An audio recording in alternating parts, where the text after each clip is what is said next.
Mark Cavendish, le singe de l'homme. Le gars qui maltraitait les mécaniciens qui travaillaient pour lui. Le gars qui a exhorté Lance Armstrong en des termes forts à avouer son dopage en 2012 pour le rejoindre 10 ans plus tard pour escroquer des cyclistes millionnaires sur des îles espagnoles.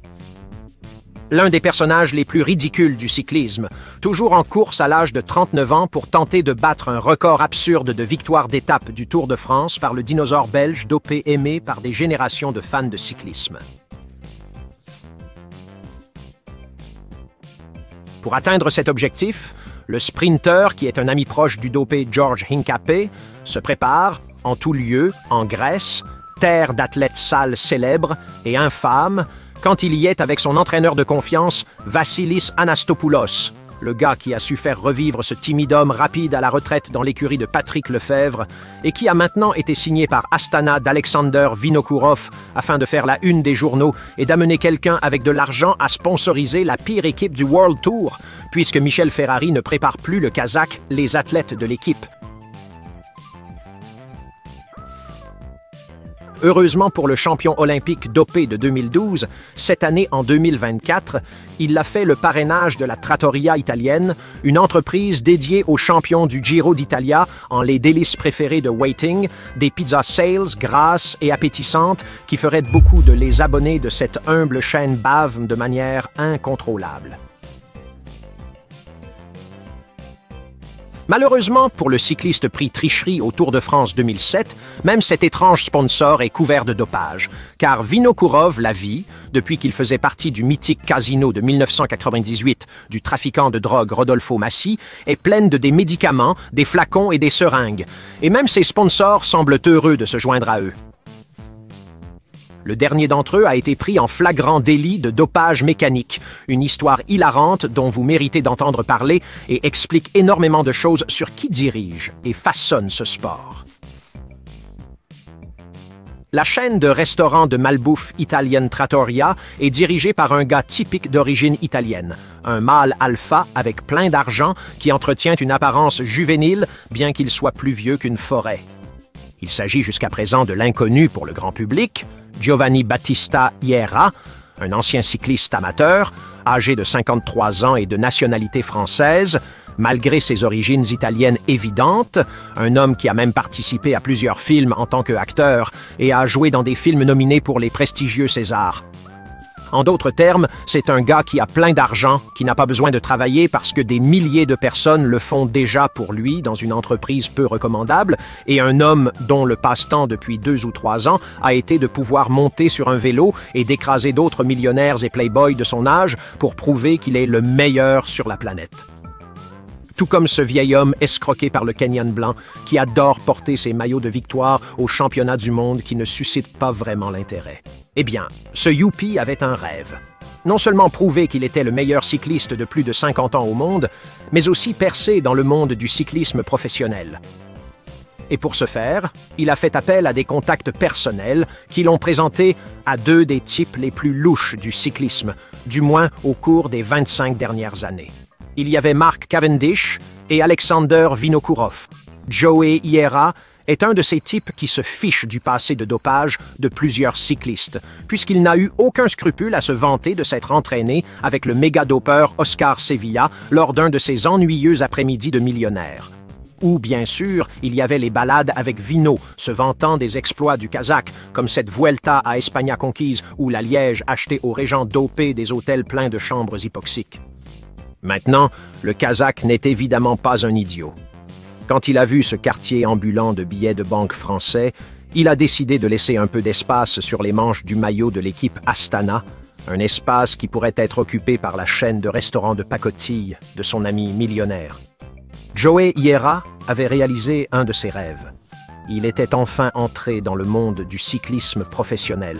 Alors pourquoi sa présence souille-t-elle aujourd'hui les maillots bleus, déjà sales, de l'équipe d'Asie centrale? Il ne suffisait pas à Joey Iera de rouler avec le champion du monde britannique à vélo comme s'il l'était son ami depuis toujours. Il ne lui suffisait pas d'être un homme d'affaires relativement prospère et un artiste au niveau mondial. Il en voulait plus. Il voulait être applaudi dans le monde entier comme un gars en bonne santé, quelqu'un qui a contribué son argent au cyclisme de manière philanthropique. Et donc pour cela, il a participé à des épreuves cyclistes pour vétérans, où le seul intérêt était de gagner de l'argent avec pour prétexte de promouvoir un sport sain parmi des gens qui commençaient à avoir des problèmes de cholestérol. Joey Hera avait gagné dans plusieurs compétitions et il avait aussi le soutien de Vino. Et donc, il se préparait comme jamais pour l'un de ses principaux objectifs de campagne, la Route de l'Oise, une course organisée dans le département français de la Hauts-de-France. Là-bas, tous les coureurs auront plus de 40 ans. Parmi les quinquagénaires comme lui, il y a un certain niveau de prestige.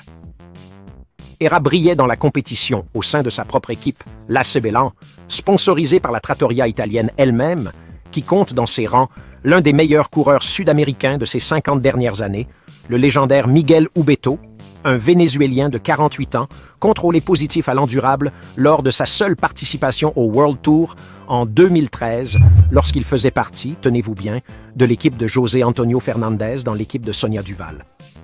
Je me demande bien où ils sont aujourd'hui.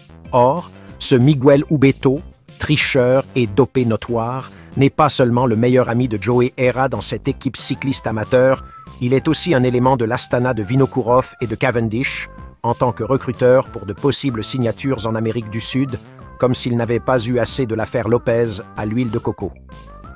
En d'autres termes, Hera a apporté l'argent, Ubeto le talent, Cavendish et les entraîneurs grecs et Vinokourov tout le reste.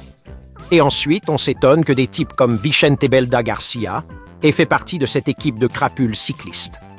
Le fait est que Joey Hera, comme tout ce qui bouge autour de lui, s'est fait coincer en train de tricher, mais pas n'importe comment, avec un moteur sur son vélo. Ce mec qui se la raconte sur sa super alimentation et son mode de vie d'enfer à 53 ans, tout ça en ne bossant pas et en vivant des loyers. Ben oui, c'était que des bobards. Les mecs de la route du Loir ont bien vu sur les photos que le vélo d'Hera était trafiqué, et même s'il était bien placé. Troisième, ils ont décidé d'aller vérifier son destrier à la fin de la dernière étape de la course.